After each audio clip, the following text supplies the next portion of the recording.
নৌকা আমার এগিয়ে চলছে বাংলাদেশের সিলেট জেলার কোম্পানীগঞ্জ উপজেলার ধলাই নদী দিয়ে। লক্ষ্য উদ্দেশ্য সিলেটের সাদা পাথরের দিকে যাচ্ছি, কিন্তু আমি এটা গিয়েছিলাম বেশ কিছুদিন আগে। বর্তমানে এই পরিবেশ আর নেই। পার্শ্ববর্তী দেশ থেকে প্রচুর পরিমাণে জল এসেছে, এসে এগুলো ডুবে গেছে, পানিগুলো ঘোলা হয়ে গেছে। এখানকার স্বাভাবিক পরিবেশ হতে আবার কতদিন লাগবে আমি জানি না।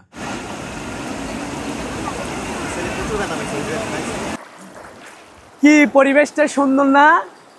হইচই আছে, পানির কোলাহল রয়েছে, আর এরকম সাদা সাদা পাথর, চমৎকার পরিবেশ।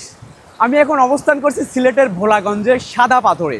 এই মুহূর্তে স্বচ্ছ জল আসতেছে, যা এখানে যে কেউ দেখে মুগ্ধ হয়ে যাবে। সো দেরি না করে আপনি এক্ষুনি চলে আসতে পারেন।